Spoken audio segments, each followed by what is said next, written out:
मैं अभी मैट्रिक में था, नया नया जवान हो रहा था। दिल में हजारों हसरतें जन्म लेने लगी थीं। कुछ सपने थे जो मैं किसी परी के लिए देखने लगा था। अभी मेरी उम्र 20 साल थी। मैट्रिक की परीक्षा खत्म करने के बाद मैं घर में ही रहता था, ना कोई काम करता था। पापा चाहते थे मैं पढ़ लिख कर इंजीनियर बन जाऊं, लेकिन मैं और ज्यादा नहीं पढ़ना चाहता था। पापा के सामने अब मैं क्या कह सकता। मैंने पापा को कहा भी था, पापा मैं नहीं पढ़ना चाहता, बेहतर है आप मुझे कोई काम सीखने दें। लेकिन पापा ने मुझे डांटा और गुस्से में कहने लगे, कान खोलकर सुन ले, तुम्हें हर हाल में इंजीनियर बनना है, यह मेरा सपना है। मैं चुप हो गया। जवानी के दिन थे, जज्बात मचलने लगे थे। किसी फिल्म या किसी गाने की वीडियो में किसी हीरोइन को नाचते देखता तो दिल बेकाबू सा होने लगता था। धड़कनें बेतहाशा धड़कने लगती थीं। एक दिन मोहल्ले की एक लड़की जो मेरी उम्र की थी, उसे देखकर मेरे अंदर की मोहब्बत, मेरे अरमान इश्क सब महकने लगे थे। कई बार उसकी आंखों में देखकर उसे अपनी मोहब्बत का एहसास दिलाना चाहा, लेकिन वह हर बार मुझे इग्नोर करके चली जाती थी। यूं कह ले मुझे वह बहुत अच्छी लगने लगी थी। उधर पापा चाहते थे मैं पढ़ लिख कर एक कामयाब इंसान बन जाऊं। यहाँ मैं किसी की मोहब्बत में दीवाना हो रहा था। उस लड़की को एक झलक देखने के लिए घंटों उसके घर के दरवाजे से थोड़ा दूर खड़ा रहता।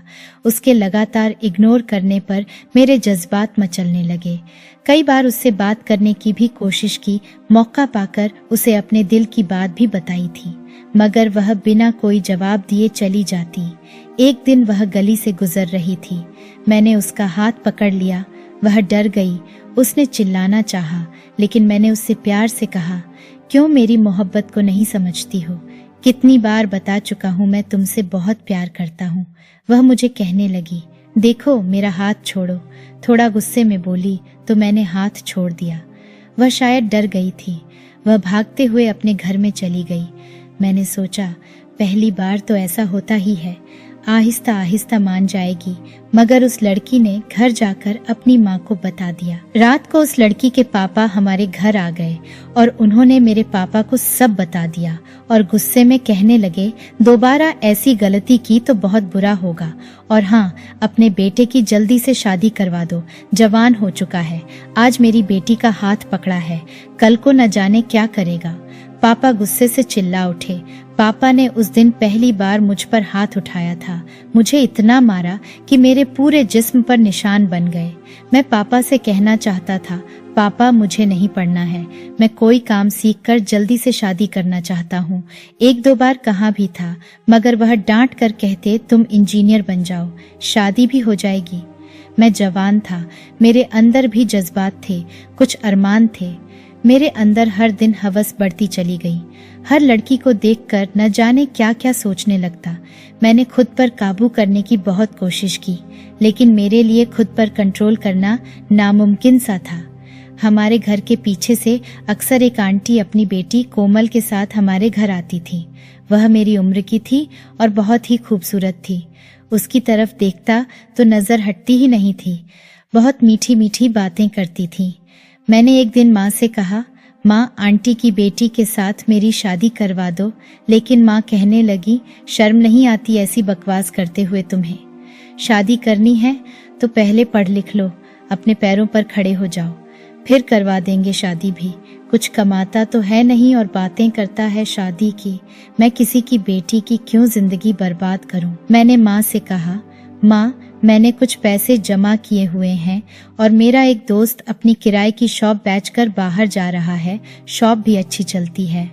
मैंने उससे बात की है, वह थोड़े से पैसों में मुझे अपनी शॉप देने के लिए तैयार है और बाकी के पैसे मैं आहिस्ता आहिस्ता दे दूंगा।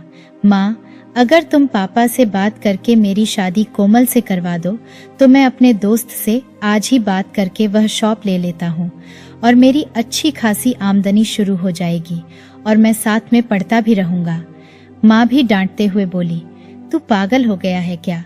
हम तुझे इंजीनियर बनाना चाहते हैं और तू एक शॉप चलाएगा, और वैसे भी शादी के बाद कहाँ होती है पढ़ाई? लड़का पत्नी के चक्कर में पड़ जाता है। अब जा यहाँ से, दफा हो जा, कुछ पढ़ ले जाकर।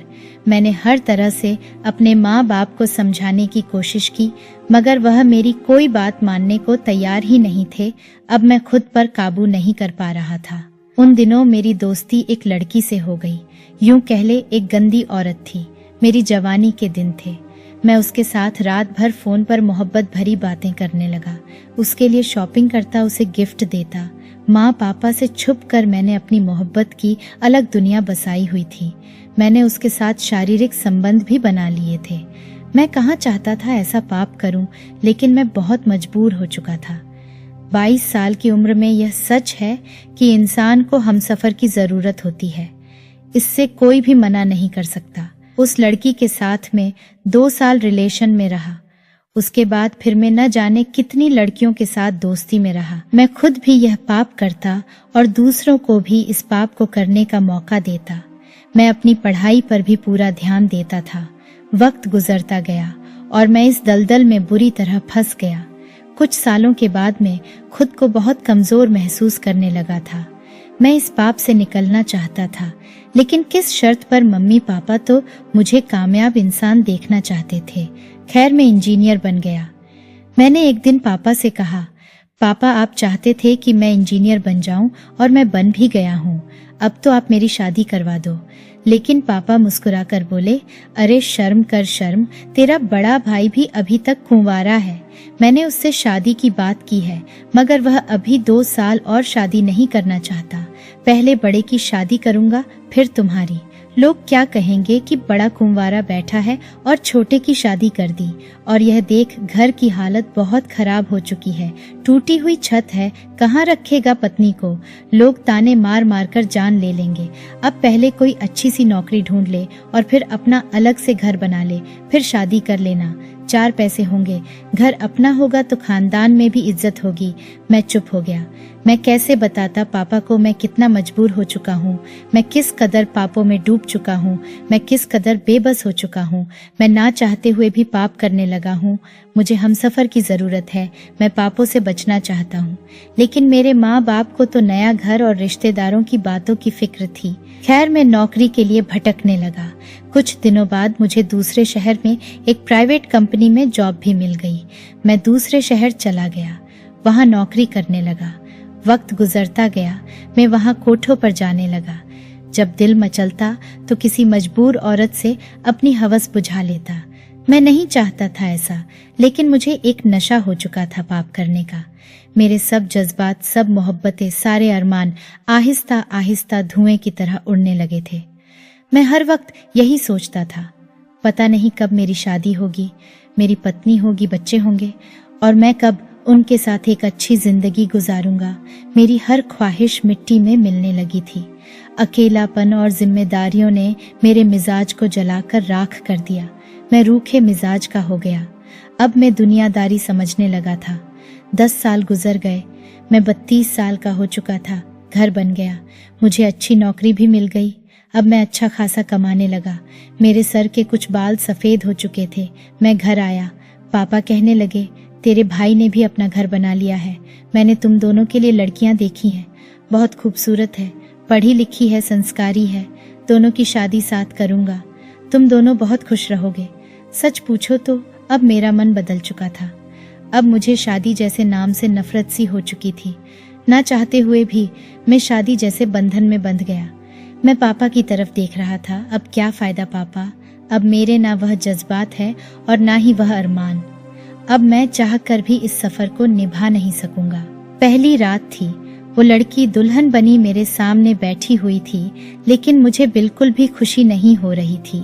मैं पास जाकर बैठा, वह मुझसे बहुत से ख्वाब सजाए हुए थी।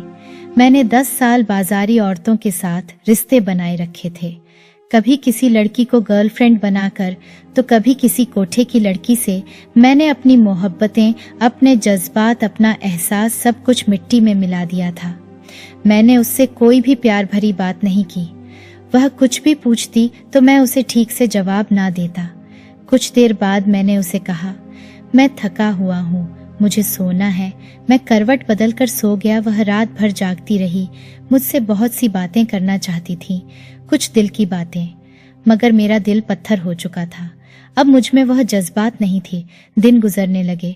अब घर तो पक्का था, एसी वाला कमरा था, मेरे पास लाख रुपए महीना कमाने वाली नौकरी भी थी। लेकिन मेरी वह जिंदगी तो खत्म हो चुकी थी जो मैं चाहता था। मेरी पत्नी मेरा बहुत ख्याल रखती, हर पल मेरे साथ गुजारना चाहती थी, लेकिन उसकी हर अदा मुझे फरेब लगती थी। मैं उसके हर काम में कमी निकालता था। वह जैसे मुझे एक बोझ सा लगने लगी। वह मुझ में एक अच्छा हमसफर तलाश करना चाहती थी। वह मेरे दिल से मोहब्बत को धड़कता देखना चाहती थी। वह मेरे सीने से लगना चाहती थी। वह मेरा हाथ थाम कर पूरी दुनिया घूमना चाहती थी। लेकिन मैं अब खत्म हो चुका था। हर वक्त में उलझा उलझा सा रहता था। मेरी पत्नी जब भी तैयार होकर मुझे कहती आज कहीं बाहर चले घूमने, तो मैं उसे किसी न किसी बहाने से टाल देता।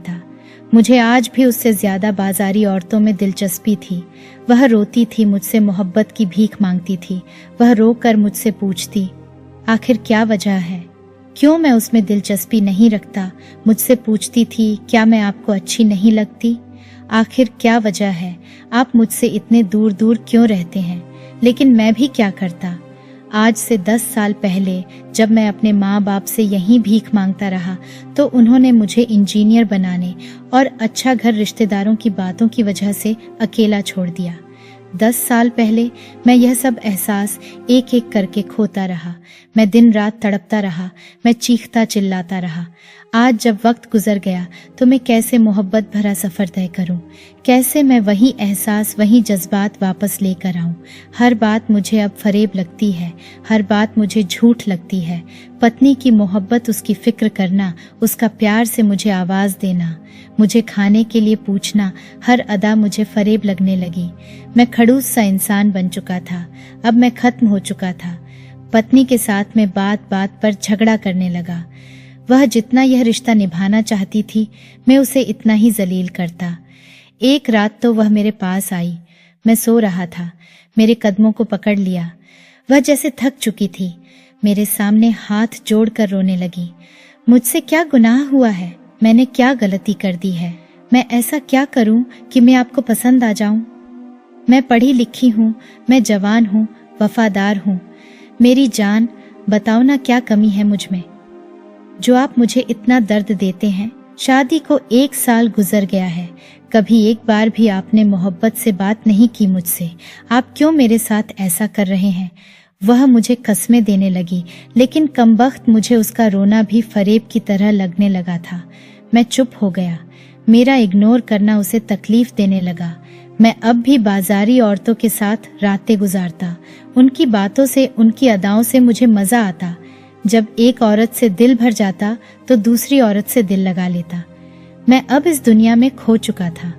मैं अब कैसे एक औरत अपनी पत्नी के साथ सारी जिंदगी गुजार सकता था। मुझे तो आदत पड़ गई थी औरतों को बदलने की। पत्नी को देखता तो जहर लगती थी।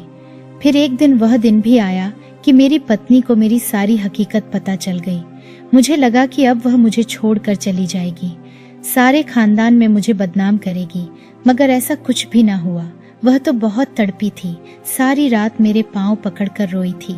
मुझसे पूछती रही आखिर मुझ में क्या कमी थी जो तुम बाजारी औरतों के पास जाते हो। मेरे पास उसके सवालों का कोई जवाब न था।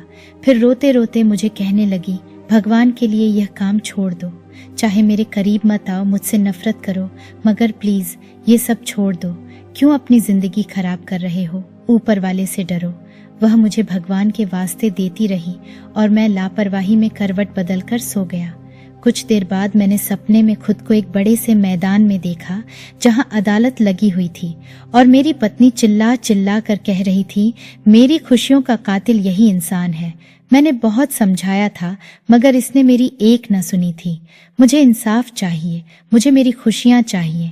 फिर अचानक से मुझे लगा मुझे आग की तरफ धकेला जा रहा है। मैं चाह कर भी खुद को नहीं संभाल पा रहा था। मैं जोर जोर से चिल्लाने लगा। आग मेरे बिल्कुल करीब आ गई थी कि मैं हड़बड़ाकर उठ बैठा। मेरी आंख खुल गई थी। मुझे अभी तक उस आग की तपिश अपने अंदर महसूस हो रही थी। मेरी पत्नी मेरे कदमों की तरफ बेड से टेक लगाए सोई हुई थी। शायद वह रोते रोते सो गई थी। मेरी आंखों से आंसू निकलने लगे। मैं जल्दी से उठा, उसके पास बैठ गया। मैं रो रहा था। मैं भगवान से अपने पापों की माफी मांग रहा था। मेरे रोने की आवाज से मेरी पत्नी जाग उठी और मुझे रोता देखकर मुझसे पूछने लगी, क्या हुआ, क्यों रो रहे हो आप? मैं हाथ जोड़कर उससे माफी मांगने लगा। भगवान के लिए मुझे माफ कर दो। मैं वादा करता हूँ कि अब कभी भी ऐसा पाप नहीं करूँगा और तुम्हारे साथ एक अच्छी जिंदगी गुजारूंगा। तुम्हें तुम्हारा हक दूंगा। मेरी पत्नी हैरान भी थी और खुश भी बहुत थी। उसने मुझे सीने से लगा लिया और कहा कि शुक्र है ऊपर वाले का जो उसने तुम्हें सही समझने की शक्ति दी, और मैं ऊपर वाले से प्रार्थना करती हूँ कि भगवान आपको माफ कर दे। आज इस बात को 1 साल गुजर चुका है। ऊपर वाले ने हमें एक प्यारा सा बेटा दिया है और परमात्मा का धन्यवाद है कि उसने हमारी जिंदगी खुशियों से भर दी। आज मैं सब माँ बाप से हाथ जोड़कर कहता हूँ, अपने बच्चों की शादी समय पर कर दें, वरना इस पाप के जिम्मेदार बच्चों के साथ साथ आप भी होंगे। भगवान के लिए जो पाप मुझसे हुए हैं, आप अपने बच्चों को इस पाप से बचाइए। जो गलती मेरे माँ बाप ने की उसे आप मत दोहराए। तो दोस्तों, ये थी हमारी आज की किसी की जिंदगी पर बीती हुई सच्ची कहानी। आपका क्या कहना है इस कहानी के बारे में? कमेंट करके हमें जरूर बताएं। वीडियो को लाइक करके चैनल को सब्सक्राइब कर लीजिए। साथ में घंटी को दबाकर ऑल पर सेट कर लीजिए ताकि आने वाली वीडियो आपको तुरंत मिले। मैं मिलती हूँ आपसे अगली वीडियो में। तब तक के लिए धन्यवाद।